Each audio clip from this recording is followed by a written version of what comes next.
소개를 드리겠습니다.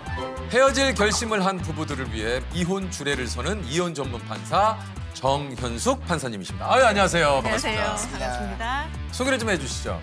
네, 안녕하십니까. 대구 가정법원 경주지원에 근무하는 정현숙 판사라고 합니다. 아니 이혼 전문 판사가 따로 있습니까? 예, 공식적인 명칭은 가사소년 전문법관입니다. 네, 법원에서 선발이 되어서 가정법원에서 장기간 근무하면서 이혼 사건, 소년 사건, 가정폭력, 아동폭력, 상속재산 분할, 가정에서 일어나는 모든 일을 담당하고 있다고 보시면 됩니다. 가정에서 일어나는 모든 일을 하시는데 여기에 이제 이혼이 들어가 있는 거군요. 그렇습니다. 근데 주로는 이제 이혼 사건이 주를 이루죠. 그러니까 이제 이게 예전 드라마긴 합니다만 사랑과 전쟁에 이제 신구 선생님께서 네. 사주에 뵙겠습니다. 이게 이제 지금 판사님이 그렇습니다. 이혼 조정 절차에서 저희가 사주에 뵙겠습니다 이렇게 하는데 그게 사주라는 게 특별한 의미가 있는 건 아니고 저희 재판이 이제 사주 단위로 돌아가고 있기 때문에 그 다음 기일이 사주후다. 사주후다. 좀 어떻습니까? 재판장 풍경도 좀 달라진 게 좀 있을까요? 예전하고 좀 비교를 해서. 우리 젊은 부부가 부모님과 함께 오는 경우가 많습니다. 부모님과요? 예. 이혼 조정을 하면 부모님이 와서 아내와 남편은 가만히 있고 부모님들끼리 싸우는 경우도 있습니다. 어떤 경우인 거예요? 예를 들면. 이제 워낙 귀하게 자녀들을 키웠다 보니까 내 자녀가 이런 취급을 받고 살게 둘 수 없다. 라고 하면서 이제 딸을 둔 이제 부모라면은 사위를 막 이렇게 사회 잘못된 점을 조정실에서 이야기를 하고 그러면 이제 아들 측에서는 또 며느리의 잘못된 점을 이야기하고요. 거기서 또 싸우시죠.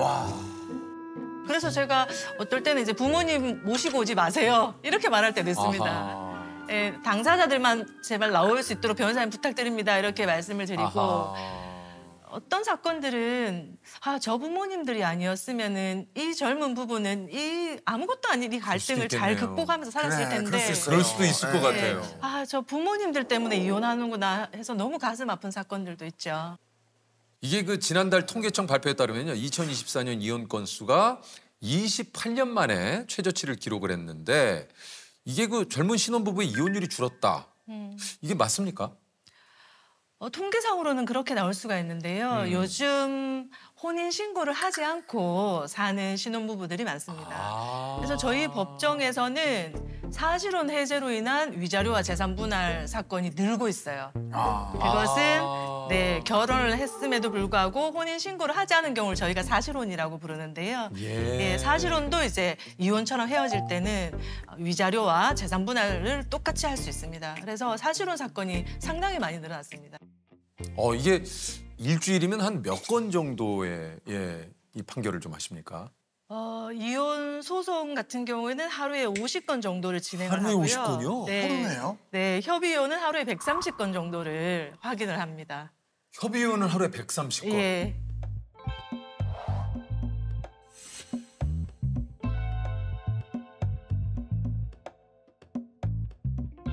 근데 생각보다 하루에 일어나는 이혼 건수가 굉장히 많네요. 이렇게 많은 것도 놀랐네.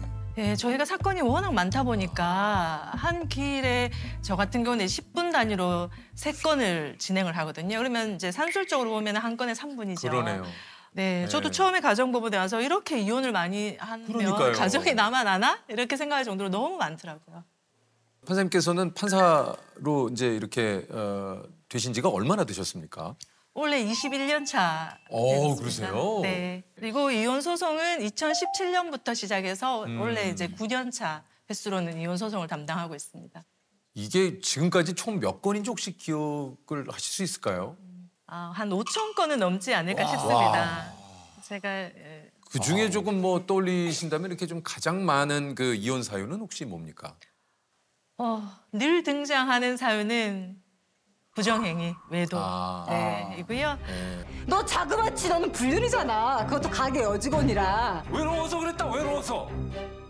그리고 있어서는 안 되지만 폭행, 폭언, 경제적 무능력, 성격 차 이런 거는 늘상 등장하고요. 근데 가만히 보면은 딱 한 가지 이혼 사유는 없습니다. 줄줄이 다 나오거든요. 그래서 거짓말을 하게 되고 성격이 안 맞으니까 싸우게 되고 몸싸움을 하고 줄줄이 연결되어서 나오는 것 같아요.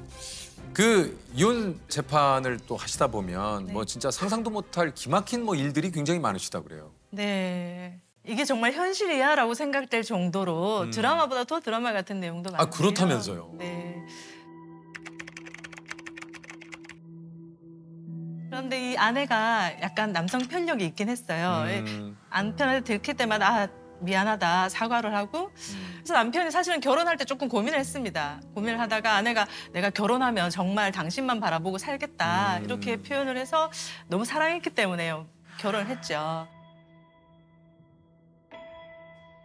실제로 아내가 되게 잘했습니다. 집에도 잘하고 시댁에도 너무 잘했어요. 시부모님과도 잘 지내고 하나뿐인 시동생이랑도 너무 잘 지내고요. 그래서 남편은 부담 없이 이제 시댁을 자주 왕래를 했습니다. 가깝기도 했고요.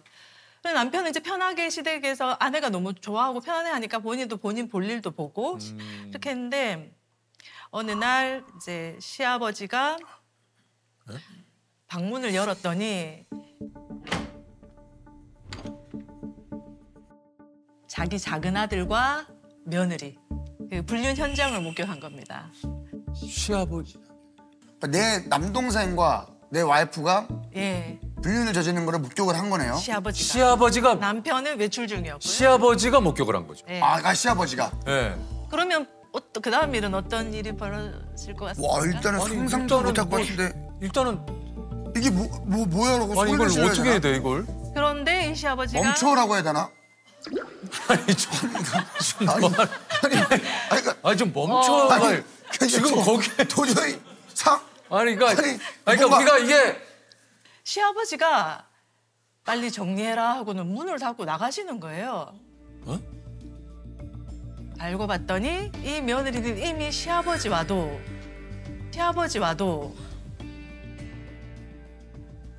에이 진짜 판사님. 네 그런 관계가 있었고 그러니까 시아버지가 거기서 자기가 멈춰 뭐 어떻게 좀 할 수가 없는 거예요. 자기의 원죄가 있기 때문에. 아니 그 상식적으로 네, 내 상식적이지 형수고 않죠. 네. 내 며느리인데 네네 상식적이지 않죠. 그럼에도 불구하고 어느 날 이제 또 다시 시동생과 그런 행각을 벌이다가 남편에게 적발이 되었어요. 네, 남편이 이제 그거 남편한테 적발이 되고는 발각이 되고는 아내가 그대로 가출을 해버렸죠. 아이들도 버리고. 그래서 남편이 이제 이혼 소송을 제기했고.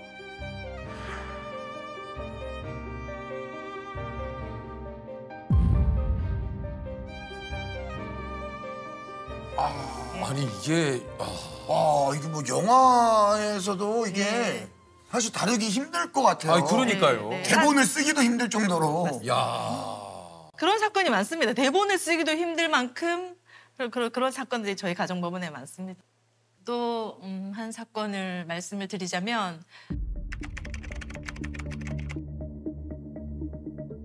아내가 소장을 제기해서 소를 제기해서 제가 봤더니 남편은 너무 의처증이 심하고 그래서 나랑 친한 남사친을 불륜남으로 오해해서 소송을 내서 나는 이렇게 의처증이 심한 남편이랑 살 수가 없다 이런 소장을 접수를 했더라고요. 그래서 아유 이렇게 나쁜 남편이 다 있나 이렇게 생각을 하고 이제 남편이 낸 답변서를 열어봤더니 그 이제 남사친은 아내의 첫사랑이었어요. 그리고 불륜이 맞았습니다. 이 남사친은 아내를 교묘하게 가스라이팅을 해서 아내로부터 돈을 받아서 썼어요. 네. 자기 자식들도 아내한테 돈을 받아서 필요한 것들을 사주기도 하고 그래서 이 남편은 그렇지만 아내를 너무 사랑했습니다. 그 이유가 25년간 아내가 정말 헌신을 했고 또 시부모를 모시고 살아서 5년간 병수발도 했고 그런 미안한 마음이 너무 많았고 아내가 순수하고 그렇기 때문에 저런 나쁜 놈한테 가스라이팅을 당했다. 내가 건져내야겠다. 저 나쁜 놈으로부터 이런 마음을 먹었던 것 같아요. 그래서 이혼 소송은 제기하지 않고 상간남 소송만 손해배상 소송만 제기를 했죠. 그런데 이 상간남이 처음엔 잘못했다고 했다가 며칠 뒤에 문자를 하나 보냈는데 남편에게요. 당신은 이 게임에서 완전히 졌어. 내가 죽으면 당신은 당신의 아내에게 살인자란 각인을 씌워줄 테고 그래도 당신 아내가 당신이랑 살까? 내가 이겼고 당신이 졌어. 이러면서 자살해버렸습니다. 근데 남편은 그 문자 내용만 보여줬어도 아내가 금방 이렇게 마음을 돌이킬 수 있지 않았을까 했는데 아내가 또 너무 큰 상처를 받을 거라 받을까 생각하고 이야기를 하지 않고 그냥 이혼 소송에 나와서 아닙니다. 나쁜 사람이 이 말만 했었습니다. 그래서 부부 상담을 보냈죠. 그런 사건의 경우에는 좀 회복의 가능성이 있지 않을까. 근데 그 부부 상담을 조금 오랜 기간 텀을 두면서 남편이 그런 문자를 받고도 본인한테 말하지 않았다는 것을 그때서야 알게 되고 그래서 남편이 정말로 자기를 사랑한다는 것을 인지하고 회복이 되었죠. 남편의 수뇌부가 그 가정을 회복시킨 거죠. 그런 거네요. 그런 거예요. 절대 이런 배우자 만나면 안 된다 하는 게 좀 있습니까? 예, 이혼 소장에서 늘 등장하는 레파토리가 있는데요. 혼인 전부터 폭행이 있었습니다. 혼인 전에도 다른 여자를 만났습니다. 그런데 결혼하면 달라질 거라고 생각을 하고 결혼을 했습니다라는 소장 내용이 늘 나옵니다. 그때 그랬다는 것은 결혼하고 난 이후에 바뀔 가능성은 1%도 없습니다. 우리가 연애할 때 가장 좋은 모습을 보여주고 싶어하고 최선을 다하지 않습니까? 그렇죠. 결혼하고 나면은 왜 노력을 해? 보통은 이렇게 되니까요.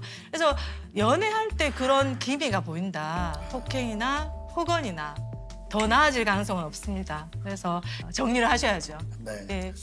그럼에도 불구하고 이혼을 결심했다면 하지 말아야 할 행동이 또 있다고 그래요. 이혼을 준비할 때는 이제 혹시 변호사가 어떻습니까, 변호사님?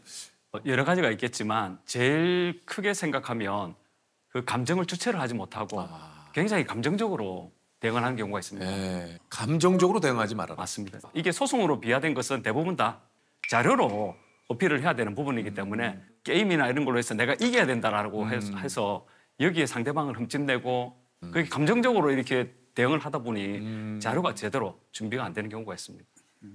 그리고 또 집을 나가지 말아라. 이건 뭡니까? 예, 사실은 이거는 그 대부분 이혼 사건에서 큰 쟁점 중에 하나가 서로 애를 키우겠다고 하는 부분이거든요.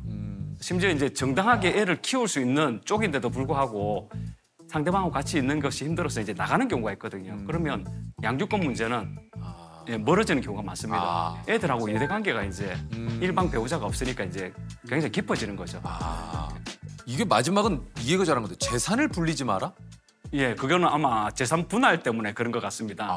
그래서 사실은 정확하게 얘기하면 나가고 난 이유는 이미 파탄이기 때문에 파탄 이후에 형성된 재산에 대해서는 사실은 재산 분할은 되지는 않거든요. 그런데 파탄인지가 애매한 시점, 약간 뭐 냉각기나 이럴 때에 이제 형성된 재산은 재산 분할의 대상으로 될 수도 있기 때문에 아마 그런 것 같습니다. 그래서 이제 이런 얘기를 좀. 참. 어떻게 보면 이제 두 사람의 인생의 갈림길이 또 정해지는 건데 우리 판사님께서 판결을 내리면서 가슴 아팠던 일이 좀 있으셨다고 그래요. 네, 이 부부가 결혼을 해서 아이를 낳았습니다. 아이가 중증 장애를 가지고 태어났어요. 그럼에도 불구하고 이 엄마 아빠가 아이를 너무 사랑으로 잘 키웠고 둘째, 셋째 아들을 낳아서 그 집도 이제 아들 3명이 되었죠. 그런데 이 엄마가 40대 초반에 뇌출혈로 쓰러지게 됐습니다. 그래서 엄마가 이제 요양병원에 갔고 이 엄마가 쓰러지는 바람에 이 첫째 아이를 돌볼 수가 없게 되면서 아이도 이제 기간에 시설에 또 맡겨지게 됐고요. 이 둘째, 셋째 어린 아들들은 아빠가 선생님이며 일을 했기 때문에 보살핌을 못 받고 이렇게 자라게 되었습니다. 이 중증 환자가 2명 있다 보니 의료비가 너무 많이 들어서 살고 있던 아파트도 팔고 월세로 전전하면서 치료비를 댔지만 치료비가 너무 기하급수적으로 늘어나서 이 아빠가 이제 텔레비전에 이렇게 도와주세요 뭐 이런 프로그램에 나갔습니다. 그 방송에서 어떤 장면이 나왔냐 하면 이 아빠가 이 어린 2 아들을 영상을 찍어서 엄마가 있는 병원에 가서 엄마한테 보여줬어요. 이 엄마가 뇌출혈해서 몸을 전혀 움직이지 못하고 이렇게 눈만 깜빡이는데 아내 이름을 부르면 누구누구야 우리 아이들 많이 컸지 걱정하지 마 내가 잘 키울게 이렇게 하는데 엄마가 온 몸으로 울어요. 그 영상을 보면서 얼굴을 찌그러뜨리면서 울어요.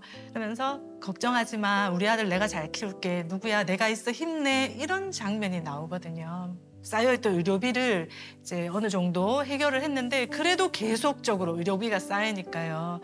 이 아빠가 이런 식으로 가다가는 어린 2 아이들마저도 잘 키울 수 없겠다. 완전히 몰락이 되겠다는 생각에 이혼 소송을 제기를 했죠. 이혼을 하고 이제 아내가 독거자가 되면 국가적인 보호를 받을 수 있기 때문에 그러면서 이 아빠가 법정에 나서 하는 말이 내가 끝까지 옆에 지켜주겠다고 했는데 이렇게 이혼 소송을 제기하게 됐습니다 하면서 닭똥 같은 눈물을 뚝뚝 흘리는 겁니다. 그 법정에서. 누가 근데 그 아빠한테 돌을 던질 수가 있겠습니까? 아내가 그 소장을 받고 이러이러해서 이혼 소장이 왔는데 이혼에 동의합니까? 라고 물었더니 아내가 온 힘을 다해서 동의한다고 이렇게 눈을 깜빡였대요. 그 아내가 그 남편한테 해줄 수 있는 유일하고도 마지막인 도움이었어요. 남편에게 남은 두 아이들을 잘 부탁한다. 그 엄마는 회복되어서 가정에 돌아올 가능성이 없기 때문에 혼인이 파탄되었다라고 이제 이혼 판결을 하고 아이들은 이제 아빠가 친권 양육자를 지정을 하고 그렇게 이제 판결을 썼는데 그 판결문에 제 마음을 에세이를 쓸 수 없지 않습니까? 그래서 이제 이혼 판결을 하고 그날 밤에 제가 일기를 썼죠. 남편과 아내는 서로 원해서 결혼했습니다. 서로가 진정으로 원하지는 않지만 이혼합니다. 아내는 아이들 걱정을 하지 마세요. 남편이 이 이혼을 하는 이유는 당신이 그토록 사랑에 맞지 않던 생명을 같이 여기던 그 아이들과 살기 위해서입니다.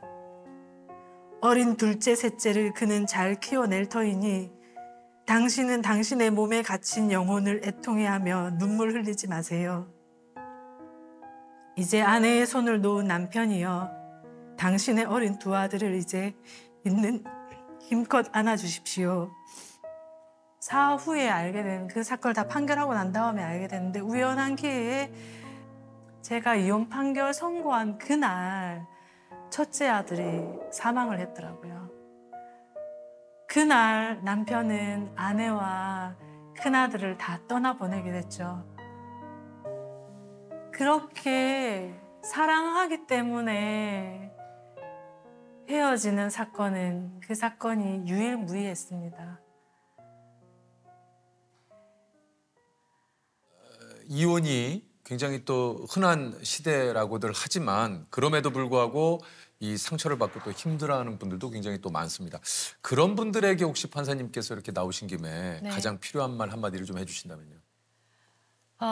이혼 소송은 순간순간마다 상처받고 처절하게 찢겨지는 전투와 같은 긴 싸움이거든요. 그 지리한 전투를 마치지 못하고 삶을 마감하시는 분들이 계세요. 저도 이혼 소송 중에 그런 사건들이 있었고요. 이혼 소송은 끝나게 되어 있습니다. 그 순간이 지나고 나면 다시 새로운 시작이 다시 할 수가 있거든요. 그래서 이혼 소송 이후에 삶들을 기대하시면서 그렇게 그 순간을 버티셨으면 좋겠습니다. 네.